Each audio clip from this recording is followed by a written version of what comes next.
Eu primeiro quero agradecer mais uma vez a doutora Ana Regina, doutora Enio, doutora Fernanda pela disponibilidade em hoje estar aqui para conversarmos um pouquinho sobre psiquiatria. Peço, professor doutor Enio, fique à vontade, tome a palavra e faça da noite a sua noite, professor. Muito obrigado mais uma vez. Ok, então vamos lá. Boa noite a todos e todas. Meu nome é Enio Rodrigues, eu sou psiquiatra, trabalho na rede de saúde de Betim, na RAPS de Betim, e sou professor da Unifenas, da Faculdade de Medicina da Unifenas, em Belo Horizonte, desde 2009. E junto com a minha colega Fernanda, que está aí, somos nós dois coordenadores dessa pós em psiquiatria para médicos recém-formados ou formados ao longo desses 10, 15, 20 ou mais anos. Né? Não há uma regra para isso. Quer dizer, a gente, depois de alguns anos de experiência com a formação acadêmica, a gente avança agora para pensar uma formação em psiquiatria para médicos, pensando aí em vários módulos que a gente possa abarcar, né, conversar sobre a psiquiatria, desde os clássicos até a reforma, passando por vários temas interessantes de saúde pública, como a nossa colega convidada, queridíssima Ana, vai nos apresentar hoje. Com você, a sua apresentação, Ana. Obrigada, Enio, obrigada, Bruno e Fernanda, né, que estão aqui também, Davidson, que está nos apoiando aqui nas tecnologias. Então, queria agradecer o convite para estar aqui, né? Acho que é muito importante a gente conversar um pouco sobre as políticas de saúde mental, né? Esse é um campo que eu trabalho, né? Vou me apresentar um pouquinho. Eu sou psicóloga de formação, sou mestre em saúde pública, sou doutora em saúde coletiva, trabalho numa escola, que é a Escola de Saúde Pública do Estado de Minas Gerais, e é uma escola que a gente sempre buscou fazer uma formação que pudesse, de alguma forma, apoiar as políticas, né, que a gente tem na saúde como um todo. Eu, particularmente, trabalho no campo da saúde mental, mas que a gente pudesse fornecer subsídios para que os trabalhadores possam, né, seguir cuidando no campo da saúde mental. Tive a oportunidade de trabalhar também com o professor Reni e com a professora Fernanda, em uma pós-graduação em saúde mental, né? E hoje o convite que Enio me fez foi que a gente pudesse conversar um pouquinho sobre a política de saúde mental, sobre a implementação da rede de atenção psicossocial no Brasil, né? E também sobre as mudanças que vão ocorrendo aí no campo do trabalho, né, em saúde mental. Eu acho que é importante, por quê? Porque eu acho que muitos médicos, né, ainda que de modo não exclusivo, mas muitos têm uma atuação no Sistema Único de Saúde, né?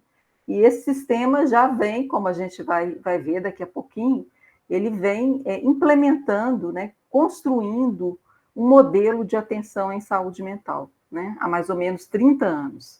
E é sobre isso um pouco que a gente vai conversar hoje, né, como é que esse modelo foi sendo construído, formulado no Brasil e também como ele foi implementado, né? E, a partir daí, a gente vai pensar como é que a gente se insere, né, nessa política como trabalhador de saúde, como médico, como psiquiatra, né, como os diferentes profissionais que vão, então, sustentar o cuidado em saúde mental nas redes de atenção psicossocial. Ana, um pequeno parêntese assim, importante, antes de você começar a sua apresentação dos seus slides de fato, é que essa pós ela traz uma marca interessante, que é exatamente o que está acontecendo agora, que é a gente desfocar somente o conteúdo médico em si, né, estritamente psiquiátrico falando, e convidando trabalhadores para contribuir com a gente nessa construção. Então, é uma riqueza muito grande ter sua presença aqui. Muito obrigada, Anne. E eu acho que isso também expressa um pouco do modo como a gente trabalha, né, em saúde mental no SUS, né? É sempre em diálogo com outros, com os diferentes saberes, né? Com diferentes profissionais, com as suas diversas formações, né? É assim que a gente faz saúde mental também, não é? Vocês estão vendo a tela? Posso Sim, seguir? sim. Então, Sim, vamos lá. bastante. A gente vai conversar, como eu falei, né, sobre a política pública em saúde mental, a construção da rede de atenção psicossocial e a evolução do trabalho em saúde mental. Eu elenquei aqui algumas perguntas, né, para orientar essa nossa conversa. A primeira pergunta seria: qual política de saúde mental foi proposta a partir dos anos 90 no Brasil? Quais são seus princípios, seus fundamentos, né, suas diretrizes? Né? Pensar um pouco o que a gente tem construído no Brasil ao longo desses aí quase, ou um pouco mais de 30 anos. Né? Uma outra pergunta é por que essa política, com esses princípios, esses fundamentos, por que ela foi formulada dessa forma? Né? Depois, como é que essa política foi implementada no Brasil? Chegamos, então, à rede de atenção psicossocial e a gente passa, então, a fazer uma reflexão sobre como é o trabalho nessa rede de atenção psicossocial.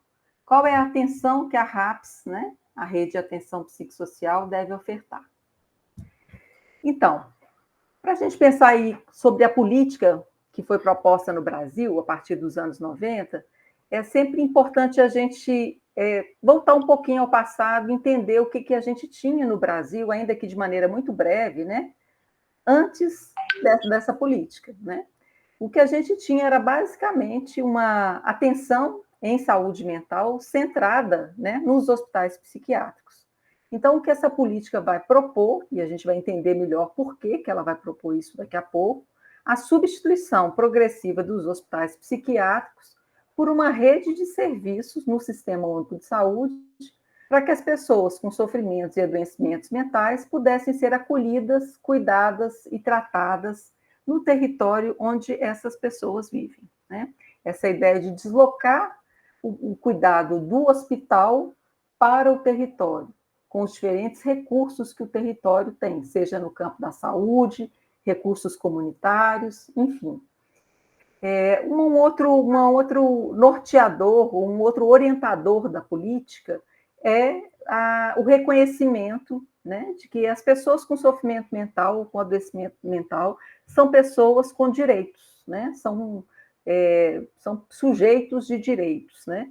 E aí a necessidade, então, da política também propor ações que pudessem favorecer a cidadania das pessoas com sofrimento mental, com adoecimento mental. Então, questões como o direito ao trabalho, o direito à moradia, o direito à circulação na cidade, o direito à convivência, o direito à liberdade, né, são temas que passam a compor a nossa política. Como eu disse, a gente vai entender um pouquinho por quê daqui a pouquinho. O reconhecimento de que essas pessoas, mesmo tendo aí seus sofrimentos, seus processos de adoecimento, são pessoas que têm aí algumas marcas singulares. Elas ter um sofrimento, ter um processo de adoecimento, ter alguns sintomas, isso não diz tudo sobre o que essas pessoas são ou sobre o modo como essas pessoas vivem, né? Elas são pessoas que vivenciam a experiência da loucura, cada uma vai vivenciar isso de alguma forma, né? E esse reconhecimento e esse direito à convivência, né, com essas diferenças, isso vem substituir o que existia antes, que era o silenciamento dessas pessoas, a segregação, o isolamento, sobretudo nos hospitais psiquiátricos. Essa é a nossa história, né? Pessoas com sofrimento mental ou com adoecimento mental tinham como destino, muitas vezes, ou exclusivamente, o hospital psiquiátrico.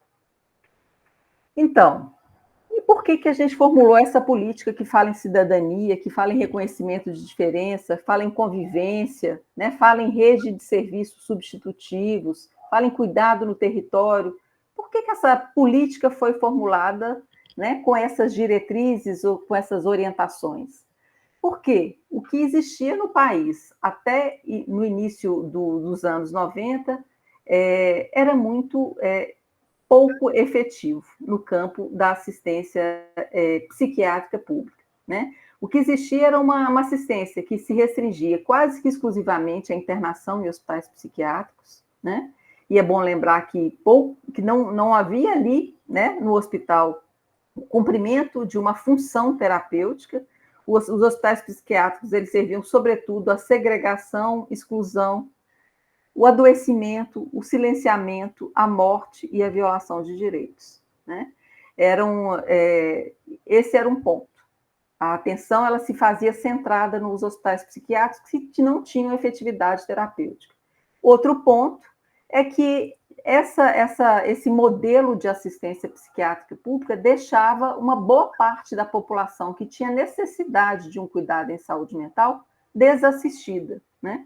Então, quem não chegava no hospital não tinha, no sistema público de saúde, né? Antes dos anos 90, a gente não tinha o sistema único de saúde, não tinha uma assistência de outra forma, né? Ou tinha de maneira muito pontual. Década de 70, a gente começou a ter algumas experiências no Brasil de atendimentos ambulatoriais, mas assim, de maneira muito, com uma cobertura muito baixa da população. O que marcava o cenário era a desassistência, né? Então, aqui algumas cenas que muitos já viram, certamente, que é pensar por que essa política foi formulada. Porque o que existia como tratamento, né? Essas imagens são de Barbacena, muitos conhecem, pouco lembra a ideia de tratamento, né? A gente olha para cá, a gente vê pessoas, né, em estado, em condições indignas, né, que pouco lembram espaço de cuidado, de tratamento. Então, assim, o que a gente tinha precisava ser modificado, né?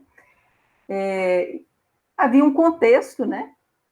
Então, baseado em tudo isso que eu disse agora, que favoreceu, então, o surgimento de um movimento de reforma psiquiátrica brasileira, que a gente vai entender um pouquinho dele também daqui a pouquinho, que inspirou, então, a formulação de uma nova política de saúde mental para o Brasil, né? E é importante dizer que essa política ela surge em meio a muitas mudanças do país, né? Ela tem relação com o que acontecia fora do âmbito, vamos dizer assim, da assistência em saúde pública, ou em assistência à saúde psiquiátrica, né? O Brasil estava no momento, né, no início da década de 90, passando por um processo de redemocratização, o Sistema Único de Saúde estava sendo criado, e é importante dizer que o Sistema Único de Saúde também, né, valoriza a atenção no território, né? É um sistema que tenta tirar o foco do hospital e propor toda uma rede de cuidados que conta com o hospital, mas que tira o hospital do centro da atenção. Então, só para dizer isso, que essa reorientação de um modelo, né, do hospital para o cuidado no território, não era uma exclusividade do campo da saúde mental. Também no campo da saúde mais geral, a gente observava isso no Brasil. É uma política, né, então, que propôs algumas rupturas, né, e eu vou dizer de algumas aqui. A primeira é com a exclusividade e a suficiência da psiquiatria para compreender e tratar a loucura e o sofrimento mental, né? Então, a gente está aqui conversando em um curso, né, que possivelmente muitos médicos, os médicos que vão participar, que estão buscando uma formação no campo da psiquiatria. Então, ao dizer que a política propõe ruptura, não é com a psiquiatria, mas é com a exclusividade da psiquiatria para compreender e tratar a loucura e o sofrimento mental, né? Não é desconsiderar esse saber ou essa prática, mas é entender essa prática e esse saber dentro de um conjunto, dentro de um campo, melhor dizendo, né? De saberes e de práticas voltadas aí às pessoas com sofrimento mental, ou às pessoas com um adoecimento mental, às pessoas que são usuárias de álcool e outras drogas. Uma outra ruptura seria a redução da loucura à doença mental, né? Entendendo que a experiência da loucura não cabe no conceito de doença mental. E o louco também não é a mesma, a experiência da loucura não equivale à doença mental, nem o louco é o doente mental, né? Entendendo que a doença mental, o doente mental, é uma construção histórica feita pela psiquiatria, né? Mas que não capta toda a vida de uma pessoa que vivencia a experiência da loucura. Mais uma vez, né, reafirmando, é um saber que tem uma importância, mas que não diz tudo do fenômeno que a gente está considerando aqui. E a ruptura com os manicômios, né? Então, essa história, a ruptura com violação de direito, com o silenciamento, com o adoecimento, com a morte, com os maus tratos, com o isolamento, né? Não tem porquê, não tinha porquê o Brasil, num contexto de redemocratização, continuar desenvolvendo uma política que de alguma forma, proporcionava às pessoas com sofrimento mental um destino que muitas vezes servia, né, ou o agravamento das condições de saúde das pessoas com sofrimento mental, ou mesmo a morte, né? Só estou lembrando aqui uma ocasião que eu visitei o Museu da Loucura, né, em Barbacena, e me chamou muito a atenção um dado que estava exposto em um banner, né? Em alguns momentos, o Hospital Psiquiátrico de Barbacena tinha capacidade para receber 3.000 pessoas, e 1.000 pessoas morriam por ano, né? Então, isso dá uma ideia para a gente muito distante do que pode ser a saúde de uma pessoa com sofrimento mental, né? Era um espaço que servia muito mais ao agravamento das condições de vida e, por vezes, à morte, né, de algumas pessoas. Então, é uma política que vai propor a construção de um campo de práticas e saberes, né? Como eu disse, não mais um saber exclusivo ou um saber suficiente, mas vários saberes, várias práticas para compreender, cuidar e tratar a loucura ou o sofrimento mental. Esse campo, mais recentemente, a gente nomeia no Brasil como atenção psicossocial. Então, a ampliação da compreensão também sobre as pessoas atendidas. São pessoas com sofrimento psicopatológico, acho que não há uma negação disso, mas são pessoas também que, apesar desse sofrimento, dos sintomas que apresentam, são sujeitos, são cidadãos, né? E que vivem em contextos e condições de vida muito diferentes. Isso certamente vai também produzir marcas nessas pessoas, né? Não são pessoas desconectadas do mundo, são pessoas que vivem numa cidade grande, vivem numa cidade pequena, tem uma condição de vida, tem uma renda X, tem uma renda Y, tem apoio da família, não tem apoio da família, tem uma rede de amigos, não tem uma rede. Então, são pessoas que estão conectadas no mundo de alguma forma e isso produz marcas, né, na subjetividade, isso produz efeitos também nas possibilidades que essas pessoas têm de construir alguns arranjos, né, para seguirem vivendo, apesar aí das suas condições, dos seus sofrimentos. E uma outra proposta, que é a que a gente lembra com mais frequência, é a implantação de uma rede de serviços no SUS, bem como a consideração de recursos comunitários na atenção em saúde mental. Então, eu disse que essa não é, né, a atenção em saúde mental não é mais entendida como uma prerrogativa exclusiva da medicina ou da psiquiatria, de outras profissões, de outros saberes, mas também de alguns recursos que não estão nem mesmo no campo profissional, né? A gente vai entender também um pouquinho sobre isso daqui mais adiante. Bom, então, como é que essa política de saúde foi implementada, né? Então, o Brasil, então, no início dos anos 90, diante do passado que a gente tinha no Brasil, o momento do SUS sendo construído, implementado, qual a política, então, que o Ministério da Saúde do Brasil vai construir aí nesse cenário, né? O SUS também, acho que é importante lembrar, né? A gente tem aí alguns princípios ou fundamentos, né, da saúde como um direito, né, da universalidade da atenção, todos têm direito à atenção, né, todos têm direito ao cuidado integral, ou seja, um cuidado de acordo com as diferentes necessidades que cada um tem, né. Então, tem uma série de princípios que estão no campo da saúde mais geral, mas chegam também no campo da saúde mental.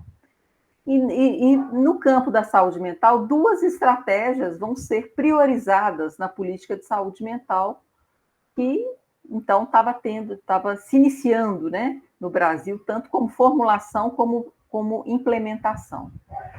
O Brasil escolhe 2 diretrizes básicas, né, que é reduzir o número de leitos de hospitais psiquiátricos, né, já que eles não serviam ao cuidado das pessoas, e, ao mesmo tempo, implantar uma rede de serviços comunitários, territorializados e substitutivos aos hospitais psiquiátricos.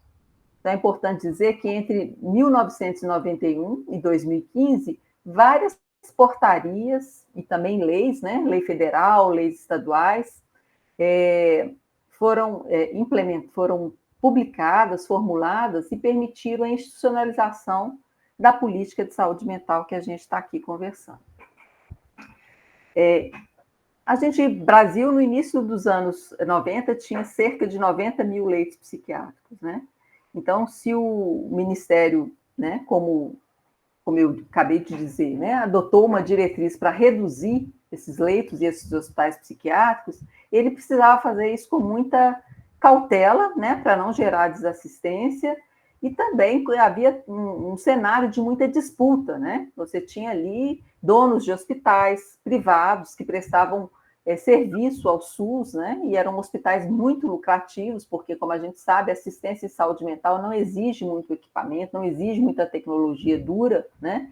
Então, vamos dizer assim, é uma assistência, vamos dizer assim, relativamente barata no ponto de vista da sua oferta, né? Você gasta com um espaço, profissionais, né?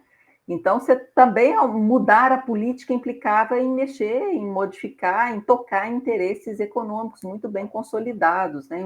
Uma prática muito lucrativa até um certo momento da história do Brasil.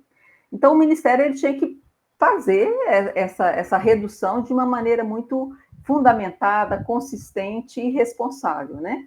Então, eu quis trazer aqui algumas práticas que o Ministério foi adotando, para a gente entender que foi um processo que foi que exigiu muito esforço de gestão, né? Então, o Ministério, e também muita responsabilidade, né? Como eu disse, para não gerar aí a desassistência das pessoas que estavam lá internadas. Então, o Ministério da Saúde, ele passa, então, a regulamentar e a avaliar essa assistência hospitalar que era feita, né, no campo da saúde mental, no campo da psiquiatria. Ele passa a descredenciar leitos que não atendia a critérios mínimos de qualidade, né? Então, ele começa a definir o que é critério mínimo de qualidade, reduz o financiamento da atenção hospitalar, busca impedir a cronificação de novos usuários, né? Ele passa a financiar melhor leitos de curta duração. Então, há toda uma política de indução, né? De reduzir, de modificar toda a estrutura hospitalar do país, né? Então, assim, os hospitais com mais de 400 leitos, eles passaram a receber financiamento menor e foram tendo estímulos, né, para reduzir o seu número de leitos. Então, a gente vê esse gráfico aqui, a gente vê que há uma inversão, né? O Brasil inicialmente tinha leitos, vários hospitais aí, né? Um número maior de hospitais com mais de 400 leitos, depois ele vai reduzir, e um número menor de hospitais, né, até 160 leitos. Em 8 anos, esse quadro se modifica, né? Você passa a ter um número menor de hospitais com mais de 400 leitos e um número maior de hospitais até 160 leitos. Isso tudo buscando preservar alguma qualidade, né, nos hospitais psiquiátricos. Então, aqui é só para a gente acompanhar a redução desses leitos, né, a partir desses direcionamentos da política. Como eu disse, no início dos anos 90, a gente tinha 90 mil leitos psiquiátricos. Em 2020, é o dado mais recente que a gente tinha 13.900 leitos, 14 mil leitos psiquiátricos, né? Então, há uma redução significativa ao longo aí de 30 anos, né?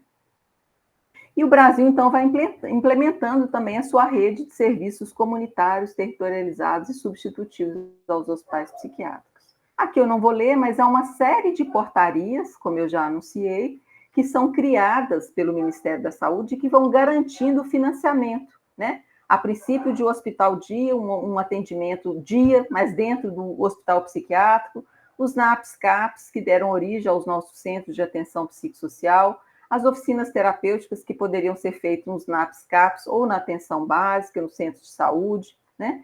Depois há a portaria que cria o serviço residencial terapêutico, é uma moradia, né? É um espaço, lembram do direito à moradia? Pois é, essa portaria ela vem assegurar o direito à moradia as pessoas que estavam há mais de 2 anos em hospitais psiquiátricos, que eram moradores dos hospitais psiquiátricos, né?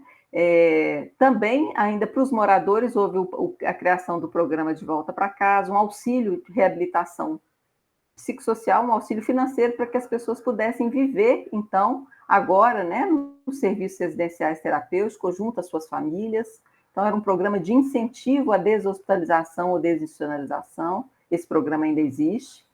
Em 2002, a gente tem também uma portaria que cria os diferentes tipos de CAPS, Centros de Atenção Psicossocial. O I, que é para criança e adolescente, né? O AD, para usuários de álcool e outras drogas, e o CAPS 1, 2 e 3. O 3 é um CAPS que funciona 24 horas, né? Então, é um serviço que tem toda aí a estrutura para o atendimento de situações de crise, situações de cuidados mais intensivos. Em 2003, a gente também tem uma política de atenção integral ao usuário de álcool e outras drogas, né? Reafirmando que o SUS era um lugar de cuidar de pessoas com dependências ou com sofrimento ou com problemas decorrentes do uso de álcool e outras drogas, né? Isso é recente, até então, até 2013, as pessoas não eram atendidas no Sistema Único de Saúde. A portaria 3088, que cria, né, a rede de atenção psicossocial. Aqui a gente vai passar muito rapidamente, é só para a gente ter uma ideia de como essa rede foi crescendo no Brasil ao longo dos anos, né? Aqui é o número de CAPs. Em 2014, o Brasil tinha 2.209, né? 1999, né?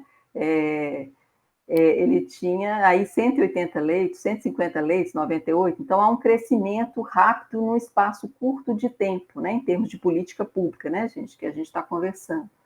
Aqui é um outro gráfico que pega aí, esse aqui não é com dados do Ministério da Saúde, são dados de um instituto que se chama Desinstitute, que fez. Então, ele vai mostrar que em 2020 a gente já tinha aí cerca de 2.800 CAPs no Brasil. Aqui também é só para a gente ver que são diferentes tipos de CAPs, né, e todos foram crescendo ao longo desse tempo, né? E aqui a gente está vendo aí os serviços residenciais terapêuticos, que são as moradias, né? De 2013, em 2013 a gente tinha 267 moradias no Brasil inteiro. Em 2019 a gente chega a 783 moradias. O número de pessoas beneficiárias, né, do programa de volta para casa também ele vai crescendo ao longo do tempo. Em 2017, o dado mais recente, a gente tinha quase 4.500 pessoas recebendo aí o auxílio do de volta para casa, para que pudesse viver nos territórios. Então, se os hospitais psiquiátricos vão sendo, né, fechados ou seus leitos vão sendo reduzidos ao longo do tempo, a gente vai criando uma rede para substituir, né? A gente já falei do CAPS 3, que proporciona um cuidado mais intensivo, e também os leitos de saúde mental em hospitais gerais, né? O Brasil tem hoje, aí, com financiamento do governo federal, cerca de 2.000 leitos, né, em hospitais psiquiátricos, em hospitais gerais. Aqui é só para a gente ver a mudança de financiamento, né? Se o Brasil muda o seu modelo, o financiamento tem que acompanhar esse modelo.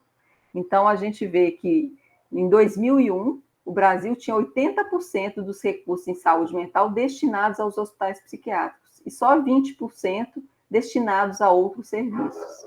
Em 2019, essa situação muda completamente. A gente tem 88% do investimento em saúde mental destinado à rede substitutiva, à rede comunitária e territorializada, e só 12% voltada aí aos hospitais psiquiátricos. Importante dizer que não só uma política foi formulada, né? O Brasil tem também uma lei federal, e é importante que todos conheçam essa lei, que, de alguma forma, ela vai consolidar essa política de saúde mental que é prévia, e também vai redirecionar o nosso modelo da assistência, regulamentando o cuidado com a clínica, com a clientela que está internada ainda, estabelecimento também de condições e critérios para internação, voluntária, involuntária e compulsória. Então, é uma lei que fundamenta ou que fornece aí as bases de toda essa política que foi construída no Brasil. Importante dizer também que essa política ela conta com sustentação e pressões de vários campos da sociedade, né? a gente tem movimentos sociais que provocam avanços na política de saúde mental, então, movimentos de usuários, de trabalhadores. A gente tem, como em todo o Sistema Único de Saúde, os conselhos de saúde, né, que podem fazer o controle e a fiscalização da política de saúde mental do SUS. E a gente tem as conferências, né, que são espaços que garantem a ampla participação social e que são espaços que acabam fornecendo assim, os direcionamentos da política de saúde mental. Então, isso tudo compõe, vamos dizer assim, o campo da política de saúde mental, né? E a RAPS? O que é a RAPS? É uma rede de serviços que devem ofertar o cuidado em saúde mental no Sistema Único de Saúde, em momentos de crise ou não. É uma rede que deve adotar um modo de atenção que a gente chama de atenção psicossocial. Então, a gente vê que essa rede ela é formada por diferentes componentes, né? Atenção básica, né? Que são as unidades básicas de saúde, as equipes de consultório na rua, os centros de convivência, atenção psicossocial especializada, CAPS 1, CAPS 2, CAPS 3, todos aqueles que a gente já comentou, né? AD, AD3, CAPS infanto-juvenil, atenção em urgência e emergência em saúde mental. Ela envolve, além dos CAPS, a UPA, o SAMU, a Unidade de Pronto Atendimento, e o SAMU, atenção residencial de caráter transitório. Esse é um componente que a gente tem poucos serviços dele pelo Brasil, que seriam as unidades de acolhimento adulto e infantil. Há também a previsão nessa portaria 3088 de 2011 das comunidades terapêuticas, mas acaba que elas não são financiadas com dinheiros do SUS, embora elas recebam financiamento, né, e têm recebido cada vez mais financiamento de outras fontes, mas não da saúde, né. Atenção hospitalar, que são os leitos ou as enfermarias especializadas em saúde mental dentro dos hospitais gerais, e as estratégias de desinstitucionalização que a gente comentou rapidamente, que são serviços residenciais terapêuticos, programas de volta para casa, e também algumas perspectivas aí de geração de renda, de inclusão pelo trabalho, que são as cooperativas. A RAPS, né, ela tem serviços, como a gente acabou de ver, mas ela também preconiza um modo ou uma lógica de atenção. Então, trabalhar na RAPS não é trabalhar de qualquer forma, né? É trabalhar permitindo a ampliação do acesso ao cuidado, o respeito aos direitos humanos, a promoção da autonomia e da liberdade, o combate a estigmas e preconceitos, a atenção humanizada e centrada nas necessidades, a diversificação de estratégias de cuidado, né? As necessidades são diferentes, então as estratégias de cuidado também serão diferentes, inclusão social, cidadania, redução de danos, intersetorialidade e integralidade do cuidado. E qual a atenção, né, para a gente ir chegando ao fim, qual a atenção que a RAPS deve ofertar ou favorecer? A gente diz que são práticas de atenção psicossocial. Mas o que é mesmo atenção psicossocial, né? Do que se trata? A gente vai ver que a atenção psicossocial pode ser considerado um campo de práticas e de saberes que se constitui a partir da constatação da diversidade de necessidades que surge quando o foco da atenção deixa de ser a doença e passa a ser a pessoa, em sua existência e sofrimento, em seus contextos, em suas relações sociais. Então, assim, como é que eu vou cuidar de uma pessoa que tem sofrimento mental grave vivendo no seu território? Né? Quais as necessidades que essa pessoa tem? Que conjunto de práticas que eu vou precisar adotar para cuidar dessa pessoa? Esse é o campo da atenção psicossocial. É um campo de práticas e de saberes, como aqui a gente está vendo, né, num esqueminha, né, é um esquema, né, não é o único, mas que a gente poderia pensar que é um campo que envolve tanto a oferta de um cuidado, uma clínica do sujeito, uma clínica psiquiátrica, a redução de danos, a promoção de cidadania, a reabilitação psicossocial, envolvendo aí as dimensões do trabalho, da moradia e da renda, né? Então, lembram lá no início que eu disse, né? Não se trata de negar a clínica ou saber psiquiátrico, mas de incluir outros núcleos de saberes e outras práticas nesse fazer em saúde mental. Então, é um pouco essa ideia que a atenção psicossocial carrega, né? É um campo, não é uma disciplina, é um campo de práticas, é um campo de saberes, é um campo de núcleos de saberes, né? Esse campo, ele considera a dimensão patológica do sofrimento e também os modos singulares de vivê-lo e de senti-lo, né? Então, assim, não é negar, a patologia, os sintomas, que sente de modo diferente esse sofrimento. A centralidade das necessidades do usuário no território onde ele vive. Né? Então, daí a importância de considerar história, cultura, moradia, geração de renda, convivência, tudo isso vai fazendo parte aí do campo do cuidado em saúde mental. É um campo também que busca promover transformações concretas e cotidianas nas vidas das pessoas, de modo a superar condições de abandono, desamparo, isolamento e segregação social. Importância dos laços sociais da convivência. É importante dizer, né, gente, que abandono, desamparo, isolamento e segregação não se dá apenas no hospital psiquiátrico, ele pode se dar num contexto de vida no território. Então, a atenção psicossocial reconhece isso e, por isso, trabalha nessa perspectiva de transformação concreta e cotidiana da vida, né? Importância de estabelecer laços sociais, importância da convivência, para que as pessoas possam aí seguir, né? Vivendo, né? Apesar dos seus sintomas, sofrimentos, quadros psicopatológicos.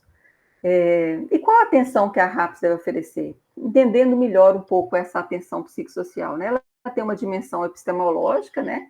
Então, quer dizer que são movimentos dialéticos e dialógicos entre os saberes, né? Como a gente disse no início, a atenção psicossocial não se reduz a nenhum saber especificamente, envolve também uma dimensão ética, uma responsabilidade com o outro, o compromisso com a vida, a liberdade como base da prática de cuidado, a produção de autonomia possível a cada um.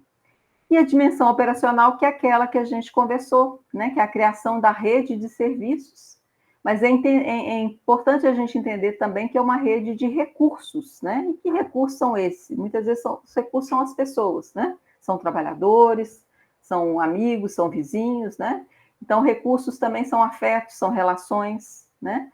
É algo que se dá no cotidiano, no território, que envolve vários setores, né?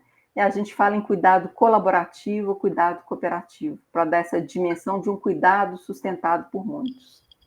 E aí, só para vocês terem uma ideia aí da diversidade, né, de cuidados e recursos que a gente tem na proposta da política de saúde mental.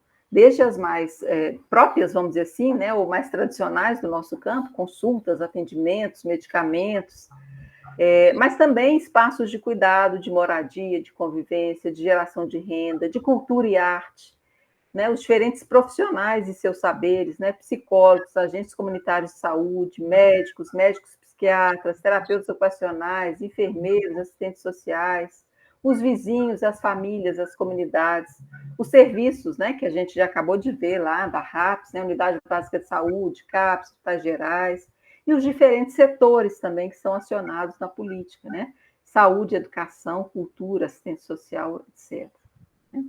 Então, qual a atenção a RAPS deve ofertar? Como é que eu trabalho nessa rede, né, de atenção psicossocial? Acho que é importante dizer que é um trabalho que é sempre compartilhado, né? É um trabalho que é sustentado por diferentes trabalhadores com diferentes formações, né? A expectativa é que fosse um trabalho bastante dialógico, né? Bastante diálogo entre esses trabalhadores que estão cuidando de pessoas, né? Mas também um trabalho compartilhado com usuários, familiares, né?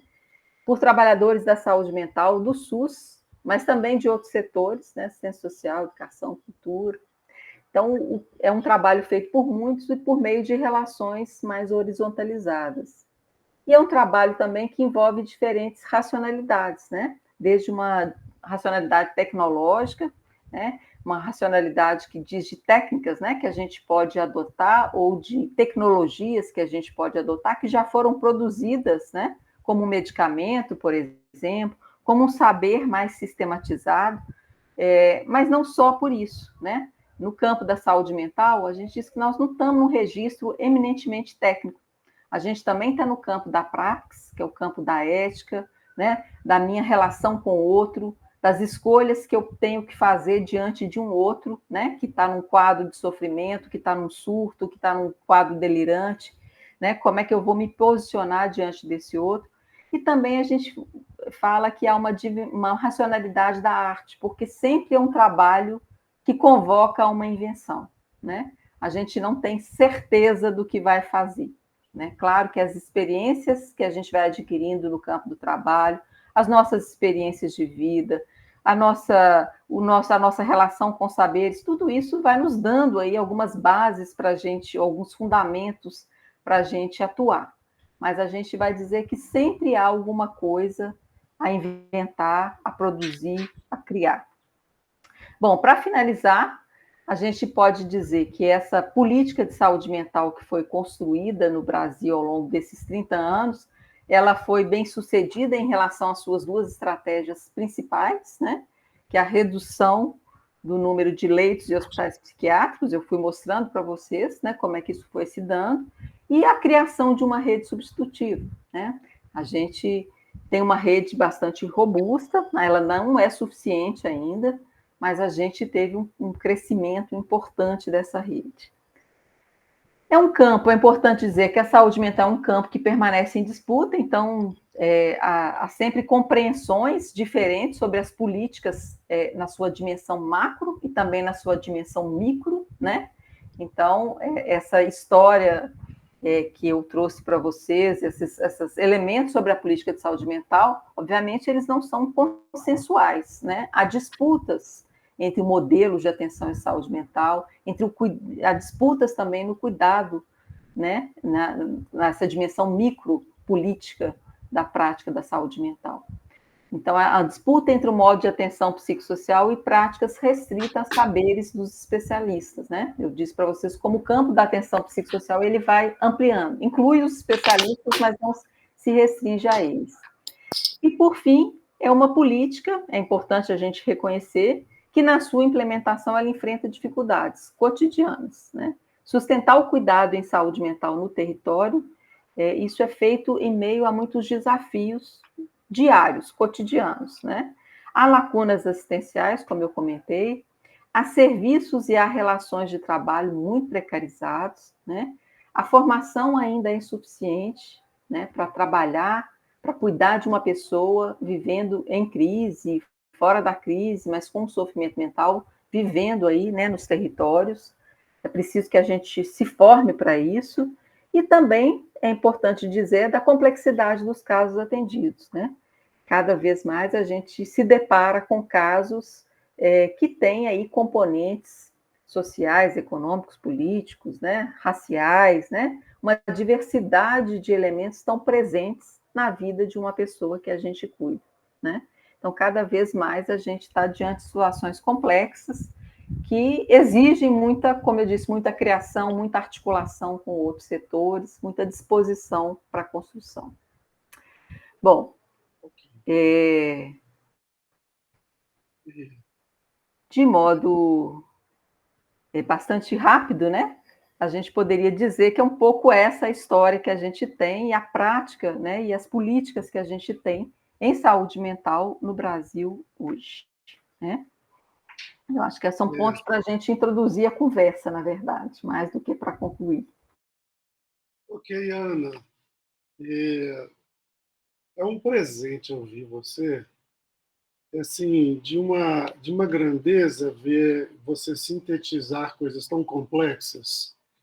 Eu vou fazer aqui um meio advogado assim de interrogação, mas eu vou desenhar um pouco assim o que o meu percurso de estudo de trabalho me levou a ser um pouco mais cri-cri e chato, entende?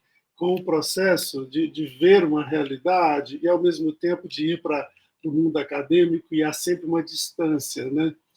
E quando eu me encontro com essas clínicas do trabalho, eu me encontro com várias perguntas que eu mesmo não me colocava no início do processo, lá há 27 anos atrás, por exemplo, quando eu entrei em todo esse assunto que você está dizendo. Então, entre o trabalho e trabalhar é a mesma coisa em qualquer lugar no mundo e em qualquer campo do saber. Trabalhar. O que acontece quando as pessoas trabalham? Então, quando você desloca isso, a problemática não é só do campo da atenção psicossocial. Essas pessoas do campo da atenção psicossocial trabalham. Os pedreiros trabalham. O dentista trabalha, o médico trabalha, a prostituta trabalha, Quer dizer, há todo um conceito que é o mesmo. Quando você põe uma lupa de investigação no campo, há diversidades da forma com que a coisa é feita, né?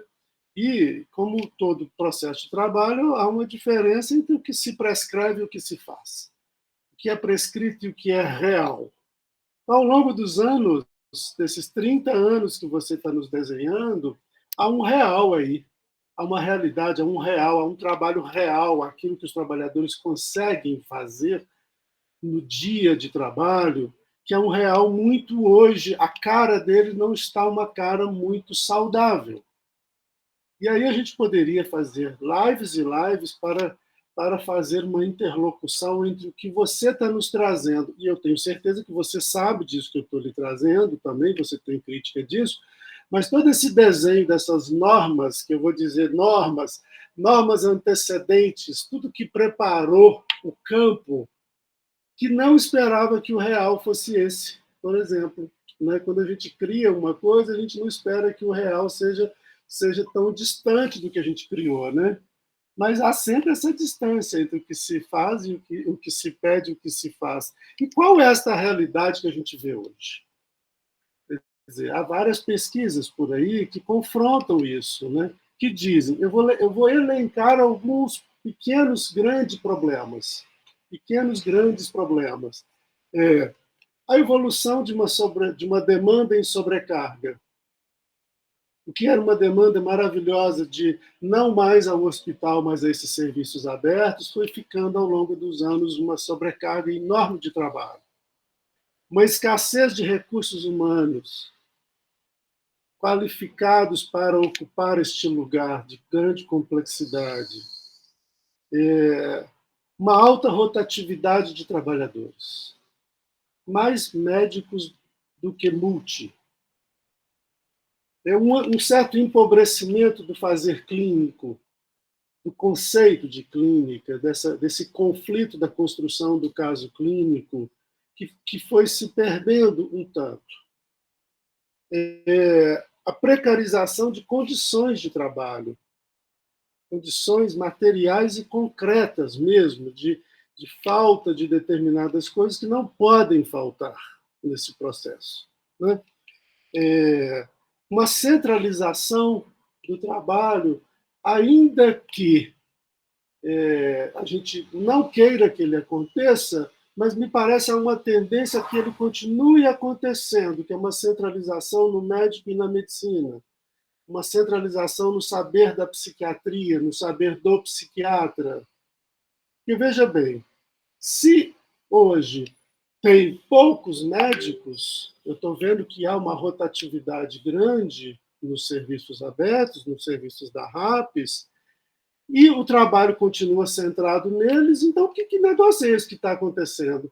Quer dizer, o trabalho não continua centrado neles fisicamente, mas num processo de trabalho construído historicamente por este lugar. Agora ele está lá, ele não está lá, mas ele está lá presente num contexto histórico em si. Então, eu estou dizendo de coisas assim, um processo de formação que está um pouco problemático, que não acompanha em si, né? Um processo de esvaziamento do desejo de estar ali, e um processo muito, muito crucial, que eu penso que é uma fragmentação de coletivos de trabalho. Esse gênero de reforma psiquiátrica, esse gênero que contrapõe a este outro gênero de uma psiquiatria mais biomédica, se eu posso assim dizer, um outro gênero, um gênero de reforma. Esses gêneros, eles sempre são sustentados por coletivos de trabalho, coletivos instituintes, que lá no início eles tinham todo vigor. Hoje, este gênero se fragmenta, esse gênero se degenera um pouco, se perde nas suas originalidades, e esses coletivos se desfazem. Quer dizer, aí que está, a nosso ver, no trabalho real, de análise do trabalho real, um adoecimento de quem? Não do portador de sofrimento mental que ali está, mas um sofrimento dos trabalhadores, uma fragmentação de coletivos em coleções de trabalhadores, grupos de trabalhadores trabalhando isolado numa construção que deve ser completamente coletiva, conforme você nos ensinou agora. Quer dizer, há um conflito acontecendo, um conflito muito grave. E este conflito concerne a nós que criamos esse modelo. O que fazer com ele? Obviamente, eu estou aqui elencando vários problemas, mas a gente não pode correr do filho que criou, né? Não podemos correr dessa situação, não. Nós temos que cuidar dela. Então, eu vou deixar em aberto assim, essa pergunta de como a gente cuidar desse filho hoje, que está tão problemático, tão difícil de cuidar dele, sabe? De sustentar ele. E é isso, dessa ambivalência do lugar também do psiquiatra nesse processo, né? Precisam dele, criticam ele, precisam dele, criticam ele.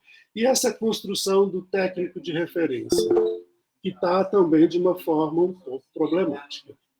Temos muito a conversar. Fernanda, te passo a bola. Então, tudo bem, Ana? Eu queria falar um pouquinho sobre essa questão, porque você apresentou aí para a gente a quantidade de leitos psiquiátricos que ainda tem no país e tudo. Aí eu queria uma dúvida que eu fiquei. Esses leitos, eles são de hospitais públicos ou está contabilizado aí também leitos privados? Porque... São leitos conveniados com o SUS, né? Aqui com o SUS, tem público e privado. Mas só os conveniados com o SUS. Os hospitais privados, exclusivamente, não. Não está contabilizado, né? Porque um pouco sobre isso que você falou também, sobre essas lacunas que existem na assistência, tem acontecido uma coisa preocupante, que essas lacunas, né? Acabam virando um grande campo mercadológico, né? E quem que tem ocupado essas lacunas? A rede privada, não aqui entrando no mérito se os hospitais da rede privada são bons ou não. Nós sabemos que para um hospital existir hoje, ele tem que atender certos critérios, né? Da vigilância sanitária, do Ministério da Saúde, nós sabemos isso. Não é nada mais como era antigamente. Mas é uma grande rede privada que nós temos aí, que entrou nesse lugar do SUS, dos leitos do SUS que foram sendo fechados, né? E ainda mais,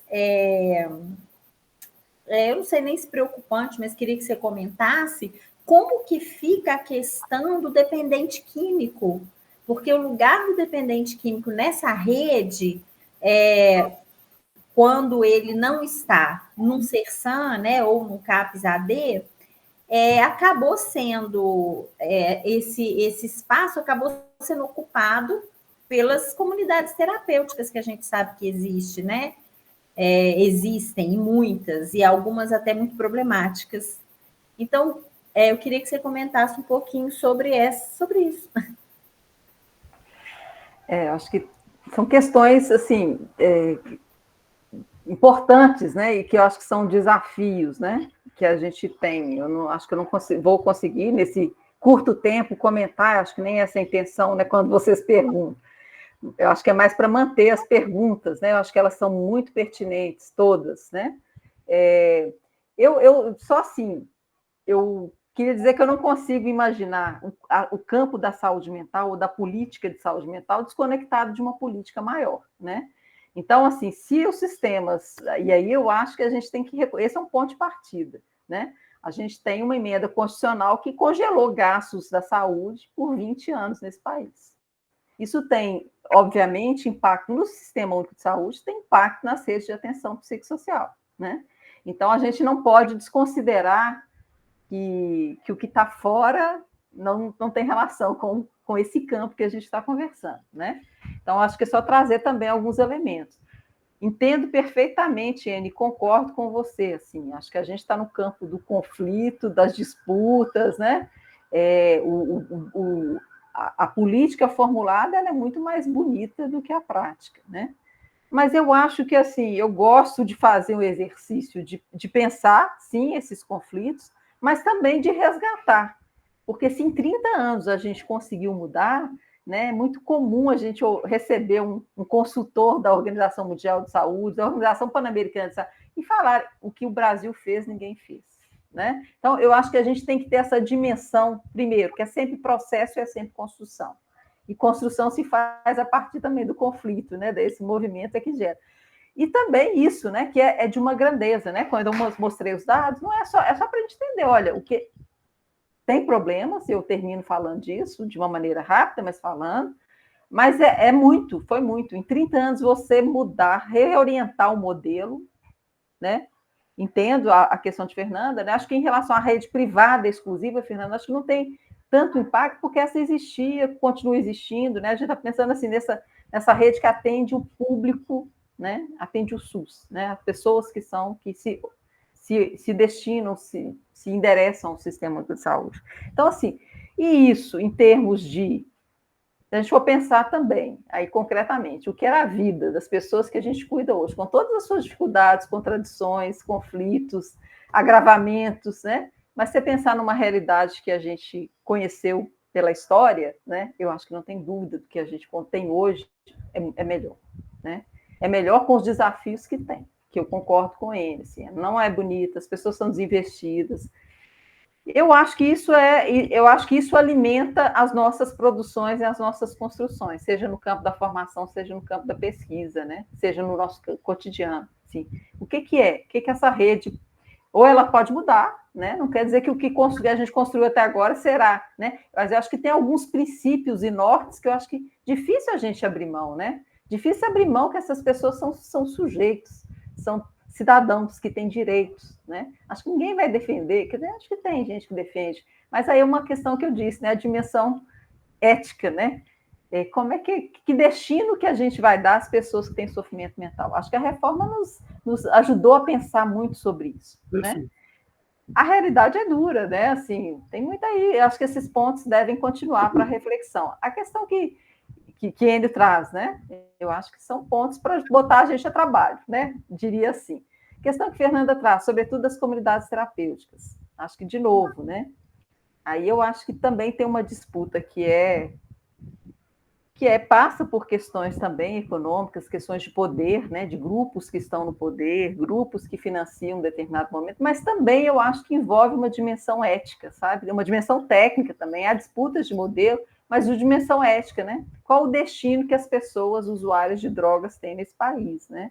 Ou, melhor dizendo, a gente pode até entender quem fica o destino de algumas pessoas usuárias de drogas, porque hoje a gente tem uma série de pesquisas, né, que nos permitem olhar e dizer, olha, são pessoas pobres, negras e periféricas. São esses usuários de drogas que estão indo para as comunidades terapêuticas, né? Tem muitos que não vão, né? Tem muitos que não passam, né? Essa política não é para todos, né? Então, isso nos ajuda a pensar que é uma política de inimizade, né? A um grupo, a um segmento da população que a gente não quer, a gente assim, né? Que muitos não querem por perto. Então, bota lá, distancia, né? Tira do nosso campo de visibilidade, né? Então, assim, aí tem toda uma discussão que a gente tem que entender, né? Eu acho que hoje há um financiamento, como nunca houve, para as comunidades terapêuticas, né? Não acho que, mas assim, acho que tem relação com o modelo que se oferta, mas não é a discussão, eu acho que envolve também outros elementos, né? A gente tem que pensar aí na política de guerra às drogas, o porquê, quem é o inimigo dessa política, né? Eu acho que isso tudo está colocado nessa discussão. Acho também que o campo, e aí vou ser crítica, né? Assim, talvez mais suave que ele, mas acho que nosso campo também, álcool e drogas, no sistema único de saúde, não ofereceu boas respostas ainda. A gente precisa avançar, a gente precisa construir, a gente precisa estar um pouco mais próximo, eu acho, né, das necessidades, dos desafios que essas pessoas vivenciam. Eu acho que é algo que está em aberto também. A gente não construiu um modelo, não sei se de cuidado, de atenção, de serviços, mas eu acho também que a gente precisa. A gente teve aí algumas inovações nesse campo que a gente não pôde abordar aqui, né? Pensar na redução de danos, nessa perspectiva, só de, não vou nem entrar em maiores polêmicas, mas dessa coisa de você não idealizar para o outro uma saída, de você colocar o seu julgamento de trabalhador em suspensão para poder se relacionar com o outro, entender, intervir, né? De deixar de exigir abstinência para cuidar, de deixar de colocar a abstinência como meta. Então, são algumas contribuições da redução de danos que eu acho que a gente também não abandona mais, né? Porque tocam numa dimensão ética também. Mas eu acho que no campo do cuidado diário, cotidiano, a gente ainda tem muito o que inventar, construir, e acho que isso é uma construção que é marcada por tudo isso que o Ian falou, né? Por pessoas que estão em condições de trabalho precarizadas, que têm vínculos precários, que não têm entusiasmo com a proposta, mas tem muita gente que tem, né? Essa dimensão que eu acho, a coexistência, né, de pessoas, de trabalhadores desanimados, mas tem trabalhadores, né, eu comecei a trabalhar nessa área em 94 de álcool e drogas. Não tinha nem publicação para você ler, eu quero saber mais sobre isso, né? Numa perspectiva mais ampliada. A gente não encontrava. Hoje a gente tem muita produção acadêmica, tem muita pesquisa nessa área, né? Então, eu acho que tem algumas coisas que estão mudando também, né? Sim. Então, eu posso dizer que é tempo da gente retornar a esses princípios. Eu gosto muito disso que você fala, assim, com a clareza pedagógica, né? O quanto é importante que essa turma nova, né, que está chegando para a psiquiatria, conheça esse discurso, Ana, e conheça esta realidade que eu estou aqui contrapondo a ela, mas que a gente possa formar pessoas críticas a partir desta história e desta realidade que acontece, né? Para que a gente possa repensar caminhos, repensar investimentos, processos de formação, pesquisa. A evolução do processo de trabalho é isso, né? Não dá para a gente ficar parado, a gente tem que sair do conforto, né, e entrar num dispositivo dinâmico, né, de criação de novos desconfortos para fazer a coisa evoluir. Entrar nesses campos de prática do ponto de vista da atividade e não da especialidade. É uma revolução pensar isso hoje. Que atividades precisamos realizar? E não que especialistas temos em si, mas que atividades precisamos desenvolver aqui. Daí vamos pensar quem pode fazer o quê e como. Quer dizer, então, como a gente preparar esse médico que está chegando? Como é que ele vai dialogar com esse psicólogo, TO, enfermeiro que está lá um bom tempo? Ou está acabando de chegar também, sem conhecimento sobre o que veio fazer aqui? Quer dizer, às vezes pode chegar ali num debate um médico que não tem experiência, que acabou de chegar, um psicólogo que também acabou de chegar, e aí? Sim, eu acho que a gente está vivendo isso, né? Eu acho que até mesmo assim, uma geração de trabalhadores que está se aposentando, muita gente chegando, né? Independente da rota. Tem uma coisa também que eu acho que de gerações, né? E eu acho que essa construção, a gente não sabe exatamente o que virá, né?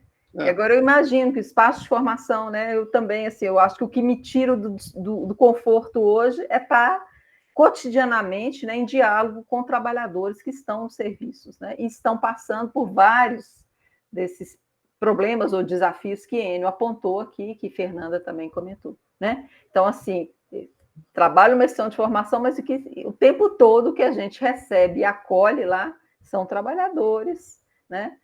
Angustiados, entendendo os desafios que tem, ou às vezes não entendendo, né? Tentando entender, pensar um pouco essas relações entre profissionais, ainda com dificuldade de relacionar, de se colocar no trabalho, de produzir um diálogo com os outros colegas. Ainda né? tímidos, né, de se apresentarem. Muito tímidos, exatamente. Olha só, Ana, a gente tem que caminhar para finalizar. Eu estou vendo aqui uma carinha na minha frente, chama Carolina. Nós estamos com pouca gente, né? Que pena, nos ouvindo. Mas vamos fazer essa fala chegar mais distante. Tem alguém que queira aí fazer algum comentário? Bruno, Davidson, Carolina, que estão aqui nesta conversa. Vocês topam fazer alguma questão para a Ana?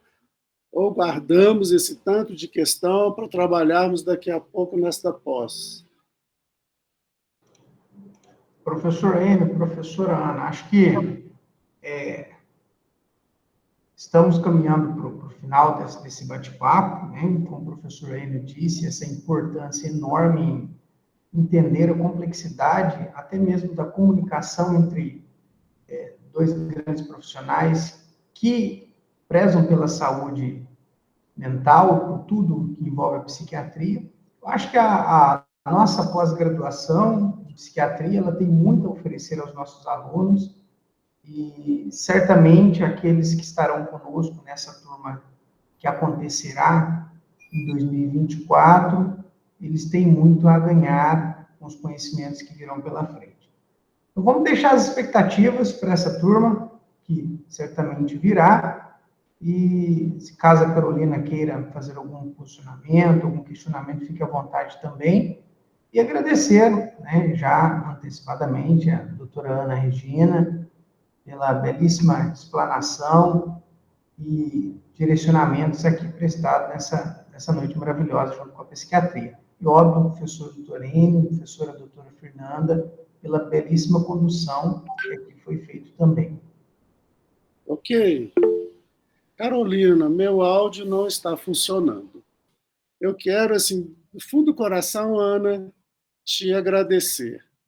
E a sua fala, para mim, ela me organiza as ideias e ela me traz um desconforto também. Deixe seu contato para nós, por favor. Ah, tá. Me perdi, mas não perdi o rumo, não.